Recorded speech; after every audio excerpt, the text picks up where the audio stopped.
ब्रह्मांड में प्रत्येक ब्रह्मांड के समांतर सृष्टि चलती है। जिस ब्रह्मांड में हम रह रहे हैं, इसमें जो परमेश्वर कबीर जी की भक्ति सतनाम तक करते रहे हैं, वे बीच में भक्ति छोड़ गए, गुरुद्रोही नहीं हुए। उनको धोखा देने के लिए काल उस पांचवें मध्य वाले ब्रह्मांड में रोके रखता है। ओम नाम जाप की भक्ति की कमाई तो इसी ब्रह्मांड जिसमें हम रह रहे हैं के ब्रह्मलोक में भोगते हैं और पुनः जन्म मरण चक्र में गिर जाते हैं। जिस ब्रह्मांड में हम रह रहे हैं, इसके 4 युग सतयुग, त्रेता युग, द्वापर युग तथा कलयुग है, जबकि उस पांचवें मध्य वाले ब्रह्मांड में 13 युग हैं। वहां पर वे जीव काल ब्रह्म द्वारा भेजे जाते हैं, जो सोहन नाम का जाप करते हैं तथा जो केवल सतनाम का जाप करते हैं। सतनाम के जाप के ओम की भक्ति कमाई इस ब्रह्मांड के ब्रह्मलोक में भोगते हैं। दूसरे मंत्र सोहम की कमाई इस पांचवें ब्रह्मांड में भोगने के लिए भेज दिए जाते हैं। वहां भी एक ब्रह्मलोक है तथा अन्य लोक हैं। वहां के ब्रह्मलोक में सुख भोगने के पश्चात उनको अन्य द्वीपों में राजा रानी तथा जनता के रूप में जन्म दिया जाता है। फिर वे व्यक्ति वहां भी भक्ति करते हैं, राज का सुख वहां भोगते हैं। चलिए अब जानते हैं उस ब्रह्मांड के युगों के विषय में, जिसमें 13 युग होते हैं। उन 13 युगों में परमात्मा किन किन को मिले और कितने जीवों का उद्धार किया, सुनिए। प्रथम अघासुर युग। परमेश्वर कबीर जी ने धर्मदास जी को बताया कि अघासुर युग में 5वें ब्रह्मांड में गया। अघासुर युग के प्राणी अच्छे स्वभाव के होते हैं। उन्होंने शीघ्र मेरा ज्ञान स्वीकार किया। वहां मैंने 1 करोड़ प्राणियों को पार किया। दूसरा बलभद्र युग। बलभद्र युग में 14 लाख जीव पार किए। तीसरा धंधर युग। परमेश्वर ने बताया कि धंधर युग में एक जल रंग नामक शुभकर्मी हंस अपने पूर्व जन्मों की भक्ति कमाई से अच्छप द्वीप में रहता था। वह स्वयंभू गुरु भी बना था। उसने बहुत से जीव दीक्षा देकर शिष्य बनाए थे जो उसकी सेवा करते थे। जल रंग अपने शिष्यों के सिर पर हाथ रखकर दीक्षा देता था। 2 शिष्य सफेद रंग के चंवरों से सेवा कर रहे थे। जल रंग सो रहा था। करोड़ों शिष्य उसको माथा टेक रहे थे, उसको नमन कर रहे थे। नीचे के ब्रह्मांड वाले शंखों युग बीत गए सोए हुए। मैंने उस दौरान अपना ज्ञान सुनाकर 2000 जीव पार कर दिए। जब जलरंग ऋषि जागा तो मेरे से विवाद करने लगा। कहा कि मैं जो दीक्षा देता हूं वह श्रेष्ठ मंत्र है। मेरी आज्ञा के बिना कबीर यहाँ कैसे आ गया। फिर वह काल ब्रह्म को आदि पुरुष बताने लगा। कहा कि उसका कोई स्वरूप नहीं है, वह मणिपुर लोक में रहता है और बहुत सी मिथ्या पहचान बताई।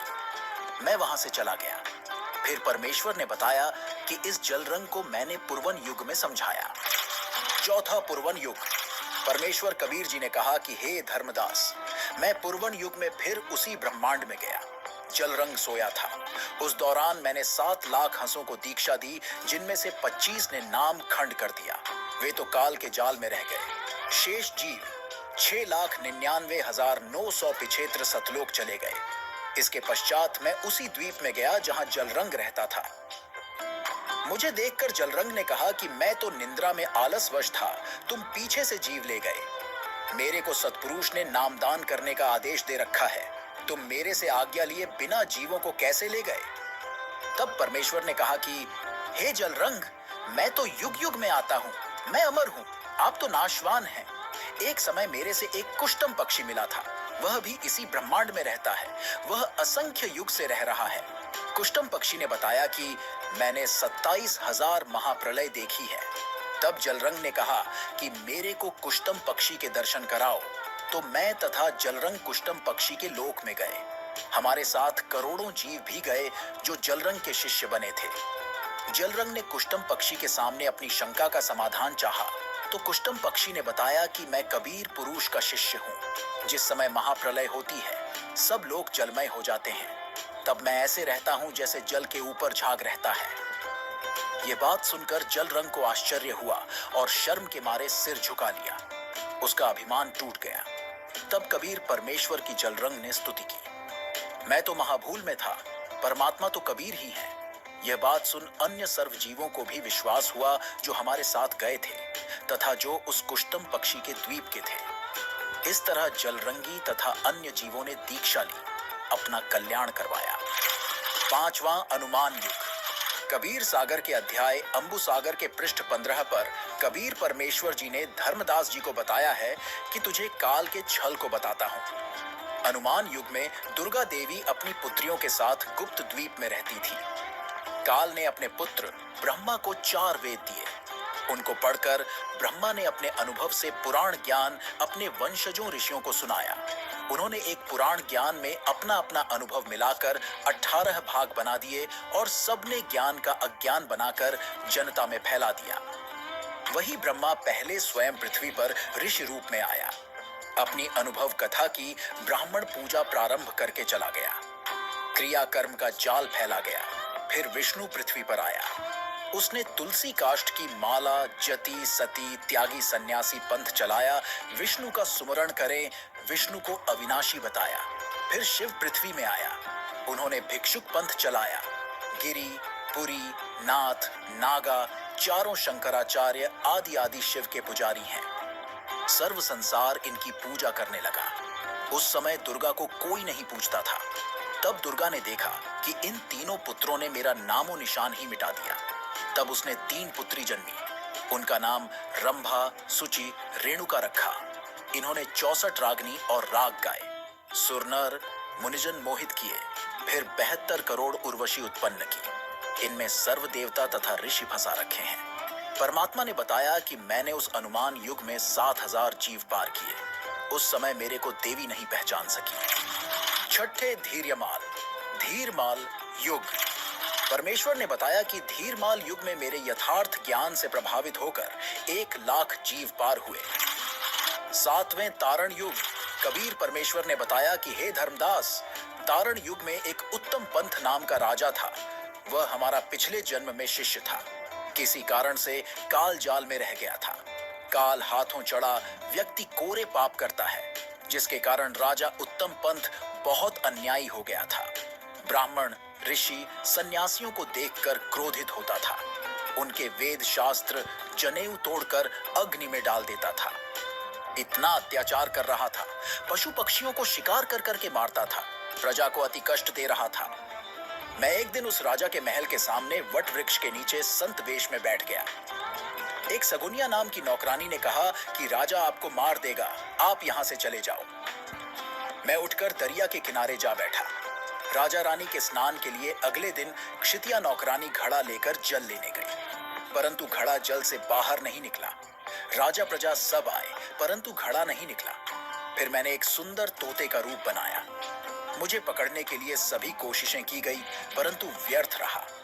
अंत में मैं स्वयं राजा की बाजू पर जाकर बैठ गया। मुझे पकड़कर उसने सोने के पिंजरे में मुझे बंद कर दिया। राजा रानी मुझे पढ़ाने लगे। राम राम बोल। मैं कहने लगा कि एक दिन सबने एक दूसरे से बिछुड़ना है, मोह तथा प्रीति छोड़ो। एक दिन मरना है, यह ध्यान करो। राजा रानी कहने लगे कि यह तोता कुबोल बोलता है। एक दिन राजा शिकार करने गया। महल में आग लग गई। सब कुछ जल गया। देखा तोते का पिंजरा और तोता सुरक्षित है। राजा रानी को मेरे जीवित मिलने की खुशी हुई। राजा तथा रानी के इस व्यवहार से मैं प्रसन्न हुआ और उनको बताया कि मैं वट वृक्ष के नीचे बैठा था। सगुनिया आपको बताने आई। मुझे आपका स्वभाव बताया कि राजा आपकी गर्दन काट देगा। फिर आपके स्नान के लिए जल लेने घड़ा लेकर क्षितिया नौकरानी गई। वहां वह घड़ा बाहर नहीं निकला। आपने भी खूब कोशिश की थी। फिर मैंने तोते का वेश बनाया। ये बात सुनकर राजा ने कहा, आप तो परमेश्वर हैं, आप अपने वास्तविक रूप में आए, हमें कृतार्थ करें। तब मैं कबीर रूप में प्रकट हुआ और राजा तथा 13 रानियों ने तथा उनकी बेटियों, पुत्रों व पुत्र वधुओं ने कुल 31 जीवों ने उपदेश लिया। 8वें अखिल युग में एक धनुष मुनि नाम का तपस्वी रहता था। वह 13,000 युग से तपस्या कर रहा था। नीचे सिर यानी सिरासन करके 5 अग्नि यानी धूने लगाकर तपस्या कर रहा था। अपने प्राण पुरुष यानी जीव को सिर के ऊपर के भाग में चढ़ाए हुए था। आंखें तथा शरीर दुर्बल हो चुके थे। धनुष मुनि को समझाया कि तब से राजा बनता है, फिर नरक में गिरता है। 9वें विश्व युग में परमेश्वर वेश बदलकर सट्टहार यानी संदेशवाहक के रूप में गए। देवी ने पूछा कि हे सट्टहार, आप कौन देश से आए हो? तुमको किसने भेजा है? सट्टहार रूप में परमेश्वर कहा कि मैं सतलोक से आया हूं। सतपुरुष ने भेजा हूँ। तुम और निरंजन ने परमेश्वर के अंश जीव को बहुत सताया है, उनको पाप करने के लिए बाध्य किया, उनमें अज्ञान फैलाया है। तुम परमेश्वर के चोर हो। परमेश्वर जी के ये सत्य वचन सुनकर देवी को लाज आई और मुझे सिंहासन पर बैठाया और कहा कि आप अपना ज्ञान तथा नाम देकर जीव ले जा सकते हैं। परमेश्वर कबीर जी ने बताया कि हे धर्मदास, विश्व युग में मनुष्य की आयु 1000 युग होती थी। यह युग 20 लाख वर्ष की अवधि का था। मनुष्यों की ऊंचाई 68 हाथ यानी सैकड़ों फुट थी। जो व्यक्ति 7 नाम का प्रथम मंत्र प्राप्त करता था तथा सत्य नाम तथा सार नाम में निश्चय रखता था, वही परमेश्वर के दर्शन करने का अधिकारी होता था। 10वें अक्षय तरुण युग।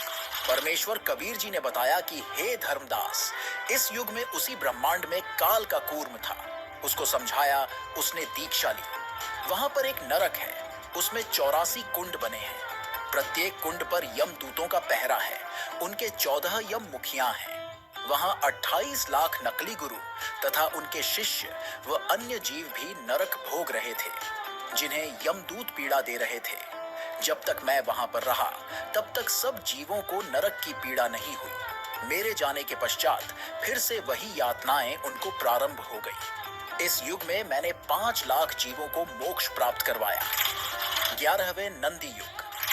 परमेश्वर कबीर जी ने बताया कि हे धर्मदास, नंदी युग में एक गुप्त मुनि था जो आंखें बंद किए ध्यान लगाए बैठा था। करोड़ वर्ष साधना करते बीत चुके थे। मैं उनके पास बैठ गया।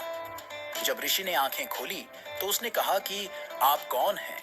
मैंने आज तक ऐसी शोभा वाला व्यक्ति नहीं देखा। तब मैंने उत्तर दिया कि मैं सतलोक से आया हूं। सतलोक की व्यवस्था बताई तो गुप्त मुनि ने लोक देखने की प्रबल इच्छा व्यक्त की। तब उसे प्रथम नाम दीक्षा देकर सतलोक दिखाया और सतनाम व सारनाम देकर उसे पार किया। 12वें हिंडोल युग। परमेश्वर कबीर जी ने बताया कि धर्मदास, मैं हिंडोल युग के मध्य में गया। मैं घर घर में ज्ञान सुनाता हुआ विचरण करता था। कोई भी जीव मेरे से बातें नहीं करता था। मैं उनको अमृत ज्ञान सुनाता था। वे मेरे से झगड़ा करते थे। धीरे धीरे उनको समझाया, लाभ लोभ देकर शरण में लिया। 7 लाख जीवों ने दीक्षा ली, उनको सतलोक भेजा। 13वें कंकवत युग।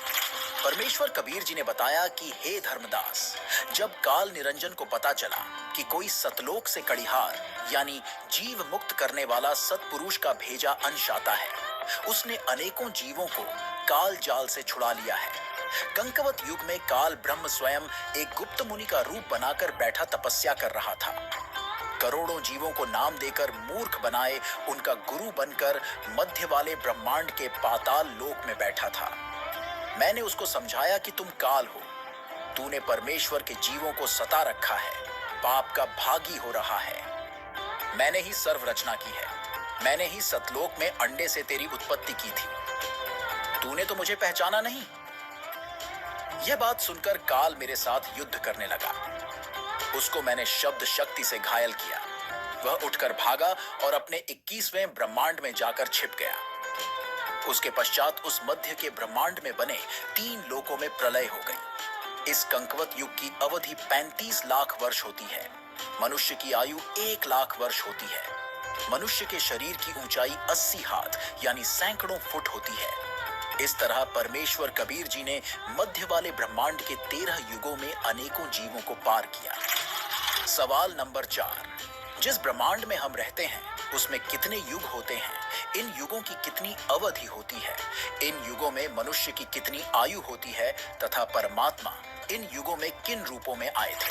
अब जानिए, जिस ब्रह्मांड में हम रहते हैं वहां होने चारों युगों का विस्तृत विवरण। पहला सतयुग। इस युग की अवधि 17,28,000 वर्ष है, जिसमें मनुष्य की आयु प्रारंभ में 10 लाख वर्ष होती है, अंत में 1 लाख वर्ष होती है। तो वहीं मनुष्य की ऊंचाई 21 हाथ यानी लगभग 100 से 150 फुट होती है।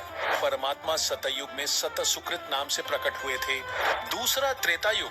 इस युग की अवधि 12,96,000 वर्ष होती है, जिसमें मनुष्य की आयु प्रारंभ में 1 लाख वर्ष होती है, अंत में 10,000 वर्ष होती है। वहीं मनुष्य की ऊंचाई 14 हाथ यानी लगभग 70 से 90 फुट होती है। परमेश्वर त्रेता युग में मुनिंद्र ऋषि के रूप में आए थे। द्वापर युग। इस युग की अवधि 8,64,000 वर्ष होती है, जिसमें मनुष्य की आयु 10,000 प्रारंभ में होती है और अंत में 1,000 रह जाती है। वहीं मनुष्य की ऊंचाई 7 हाथ यानी 40 से 50 फुट होती है। परमात्मा का इस युग में करुणामय नाम होता है।